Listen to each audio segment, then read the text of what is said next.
Um objeto oriundo de outro sistema estelar, o 3I Atlas, adentra o sistema solar, rumando em direção a Marte com uma velocidade e composição inéditas até então. Os astrônomos ficam perplexos. Ele transporta uma carga rica em dióxido de carbono, quase 8 vezes superior ao seu teor de água, se aproximando de Marte a 30 milhões de quilômetros, enquanto a Terra permanece obscurecida pelo Sol.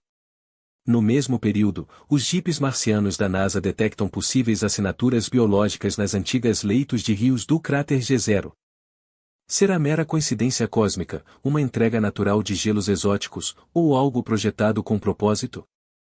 É isso que o 3I Atlas está de fato fazendo próximo a Marte. E o que virá a seguir pode redefinir a narrativa tanto de Marte quanto da ciência interestelar. O 3I Atlas não se resume a um cometa comum. Sua trajetória pelo sistema solar é hiperbólica, com excentricidade superior a um selo matemático que indica sua origem além do alcance do nosso Sol. Os astrônomos confirmaram isso em poucas horas após a descoberta, em 1º de julho de 2025, quando os cálculos orbitais revelaram que o objeto jamais retornará. Em vez de orbitar o Sol como planetas ou a maioria dos cometas, o 3I Atlas segue uma rota de ida única, atravessando o espaço a quase 68 km por segundo. Isso equivale a cerca de 150,000 mph, muito mais veloz que qualquer corpo nascido no Sistema Solar. Sua aproximação mais próxima da Terra ocorrerá a 1,8 unidades astronômicas, ou aproximadamente 269 milhões de quilômetros, em dezembro de 2025. Mas mesmo nessa distância, ele atrai olhares por outro motivo. A nuvem luminosa, ou coma, que envolve seu núcleo gelado. Quando a luz solar aquece um cometa, gases congelados e poeira irrompem para fora, criando essa coma e, por vezes, uma cauda. A maioria dos cometas é dominada por vapor d'água, o que os astrônomos denominam modelo da bola de neve suja. Contudo, os primeiros espectros do 3I Atlas indicam uma composição distinta, na qual o dióxido de carbono supera em muito a água. Isso foge das expectativas para um cometa típico. O modelo clássico, forjado por décadas de observações, prevê gelo d'água como ingrediente principal, com quantidades menores de dióxido de carbono e outros gases. Aqui, a proporção se inverte. A composição da coma sugere uma origem em um ambiente bem mais frio e remoto do que o nosso sistema solar pode oferecer. Enquanto o 3I Atlas avança para dentro, seu comportamento obriga os astrônomos a repensarem os fundamentos da química e da dinâmica cometária. A união de velocidade, percurso e coma atípica confirma que se trata de um visitante interestelar genuíno, portador dos mistérios de outro sistema estelar e, quiçá, de uma história cósmica bem diferente. Marte guarda seus enigmas nos sedimentos do cráter G0. Bilhões de anos atrás, um rio esculpiu seu caminho pela superfície marciana, expandindo-se em um amplo delta. Ali, camadas de silt e argila se depositaram, preservando vestígios de qualquer vida ou química que outrora tocou essa via d'água ancestral. Dentre os padrões remanescentes, os cientistas destacam algo peculiar: manchas arredondadas e modeladas espalhadas pelo delta, conhecidas como texturas de manchas de leopardo. Essas estruturas geram debates acalorados desde as primeiras imagens de alta resolução, com alguns pesquisadores propondo que sejam assinaturas biológicas, indícios físicos de que a vida já prosperou em Marte.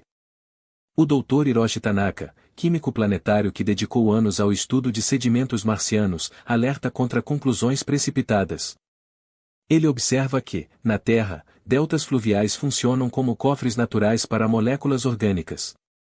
Seus sedimentos finos protegem compostos frágeis do ambiente hostil superior.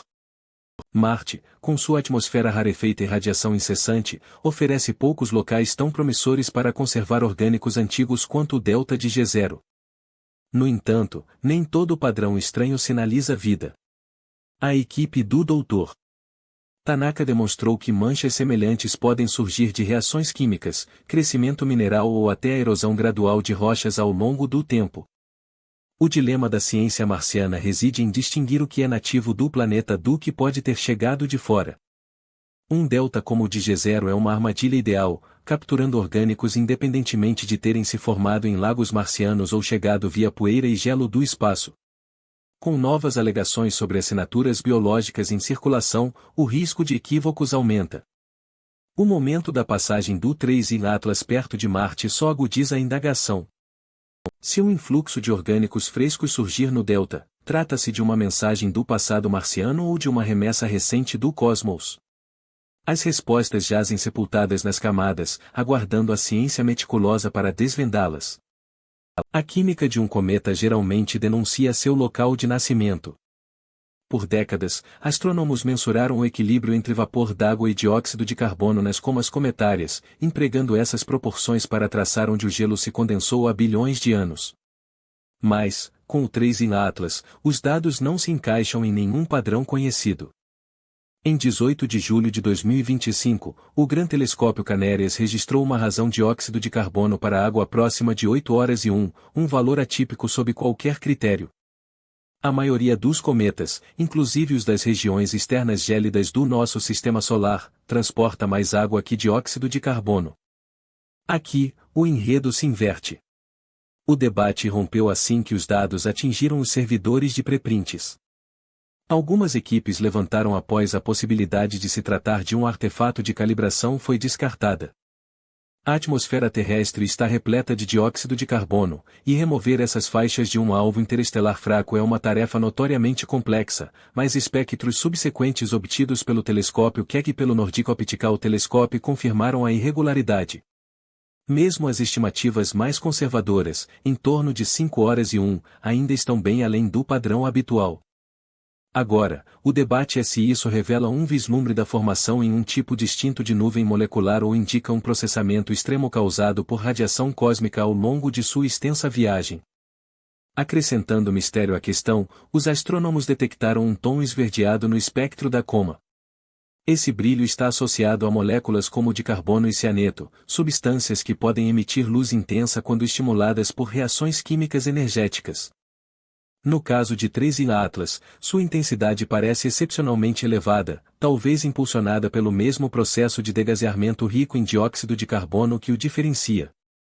Alguns cientistas propõem que isso sugere a origem do cometa além da linha de gelo de água tradicional, em uma zona onde o dióxido de carbono congela primeiro. Outros destacam a sublimação seletiva ou até os impactos da radiação em decompor gelos complexos e liberar moléculas raras. Com cada nova medição, a narrativa química se torna mais intrigante, e o prazo urge para que instrumentos baseados em Marte registrem um sinal nítido antes que o objeto se afaste. A contagem regressiva para 3 de outubro transformou-se em uma disputa contra o relógio. Nesse dia, 3 em Atlas passará rente a Marte a uma distância de apenas 0,19 unidades astronômicas, cerca de 28 milhões de quilômetros. Em termos cósmicos, isso é uma distância ínfima, sobretudo para algo que iniciou sua trajetória em outro sistema estelar. No entanto, o instante de maior proximidade traz um empecilho. Marte 3 e Atlas estarão quase alinhados diretamente atrás do Sol, vistos da perspectiva da Terra. Por semanas antes e depois do sobrevoo, a luz solar ofuscará a visão, obrigando telescópios terrestres a fechar suas cúpulas e aguardar. Essa conjunção solar, que se estende do final de setembro ao final de outubro, gera um período de escuridão científica. Os observatórios mais avançados da Terra, como Keck, VLT e JWST, não conseguirão monitorar o cometa nem o céu marciano. Até os enlaces de rádio com sondas em órbita de Marte tornam-se instáveis, pois o ruído solar sobrepõe os sinais. O cronograma é implacável. A configuração do sobrevoo implica que a oportunidade ideal para observar qualquer interação entre 3 em Atlas e Marte cai exatamente nesse intervalo de invisibilidade científica. Chances como essa são excepcionais. A probabilidade de um objeto interestelar se aproximar tanto de Marte durante uma conjunção é baixa, algo como 1 em cada 100 por ano, conforme modelos atuais de tráfego interestelar e alinhamentos planetários. Para os cientistas planetários, parece um desafio imposto pelo cosmos. O visitante mais fascinante em décadas, cronometrado para escorregar pelo único planeta do Sistema Solar com uma busca ativa por bioassinaturas, justamente quando o público principal é compelido a desviar o olhar. À medida que a blackout se aproxima, o foco migra para os poucos observadores ainda ativos. As sondas em órbita de Marte, operando em rotinas pré-definidas, serão as únicas capazes de registrar dados durante o sobrevoo. A urgência aumenta para otimizar cada janela de observação antes que a conjunção interrompa as comunicações. Cada minuto é vital, e cada conjunto de dados pode ser o que desvende o enigma. O tempo avança, e o universo não pausa por ninguém. As sondas marcianas emergem como a última barreira de vigilância enquanto 3i Atlas raspa pelo planeta vermelho. Dentre elas, a Mars Express da ESA e o ExoMars Trace Gas Orbiter agora têm a missão de capturar qualquer indício possível antes que a oportunidade se esgote. O Dr. Colin Frank Wilson, cientista do projeto para a Mars Express, qualificou o empreendimento como uma aposta científica rara, que talvez não se repita nesta década. A câmera estéreo de alta resolução, ou HRSC, a bordo da Mars Express, foi projetada para mapear a superfície marciana com detalhes impressionantes. Seus canais de cor abrangem de 381,000 nanômetros, mais a 28 milhões de quilômetros de distância. Mesmo esse instrumento potente visualizará 3i Atlas como pouco mais que um ponto tênue. A resolução projetada, cerca de 128,000 km por pixel, fará com que a coma e o núcleo do cometa se fundam em um único borrão. Somente uma erupção inesperadamente luminosa do cometa poderia permitir que a HRSC surgir a sua forma ou tamanho reais. As chances são mínimas, mas não nulas. No Trace Gas Orbiter, o espectrômetro NOM proporciona uma estratégia alternativa. Seus canais ultravioleta e infravermelho estão calibrados para identificar gases como dióxido de carbono e vapor d'água, e exatamente os compostos que distinguem 3i Atlas. Em princípio, um evento de degaseamento intenso o suficiente poderia deixar uma marca química nos dados do NOM. A sensibilidade do instrumento, comprovada ao rastrear gases residuais na atmosfera marciana, atinge partes por bilhão para certas espécies. Porém, para um alvo distante e fraco, o sinal precisa superar o ruído de fundo. Um teste no limite das capacidades do espectrômetro. Ambas as sondas enfrentam obstáculos operacionais. Durante a conjunção solar, as comunicações com a Terra ficam intermitentes ou completamente cortadas. Os instrumentos precisam funcionar por meio de sequências programadas com antecedência. Não há espaço para ajustes de última hora. Os dados obtidos nesse período de apagão podem permanecer na memória interna das sondas por semanas, correndo o risco de serem perdidos caso o armazenamento se encha antes que o download recomece. O brilho previsto do cometa, na casa da magnitude 17 ou 18, leva os detectores ao limite de suas capacidades. Os instrumentos HRSC e XIS talvez registrem uma fonte pontual. O Omega e os Picon têm chances ainda menores de detectar algo além de um brilho muito tênue. O Dr. Wilson e sua equipe discutiram exaustivamente a melhor forma de aproveitar esses valiosos momentos de observação. Eles estão cientes das probabilidades. A menos que o 3i Atlas surpreenda a todos com uma erupção sectacularesca, o resultado mais provável será um punhado de limites superiores. Medições que indicam apenas o que não pôde ser observado. No entanto, mesmo essas restrições são valiosas. Se houver um aumento repentino de dióxido de carbono ou uma linha espectral inesperada, isso desencadearia uma corrida para rever cada imagem capturada. A caçada por algo realmente peculiar. Uma alteração abrupta na emissão de gases, uma molécula exótica ou um grão de poeira diferente de qualquer outro já visto dependerá da precisão e da sorte dessas naves em órbita.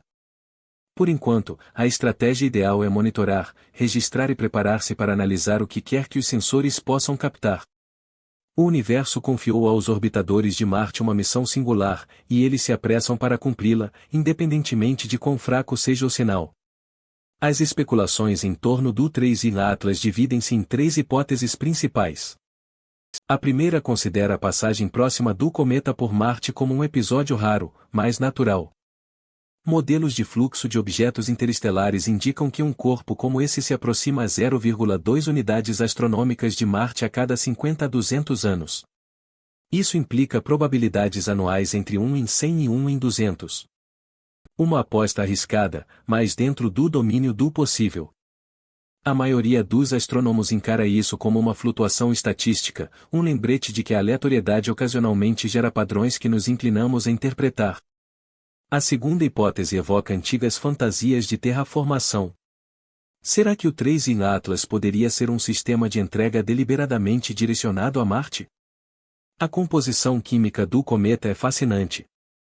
Uma proporção de 8:1 entre dióxido de carbono e água, um brilho esverdeado sugerindo moléculas energéticas e uma trajetória que roça Marte bem no momento em que alegações de bioassinaturas ganham destaque. Para que essa ideia se sustente, seria preciso evidência de controle. Um jato não aleatório, uma assinatura isotópica artificial ou uma mudança de curso inexplicável por gravidade ou emissão natural de gases. A órbita é hiperbólica.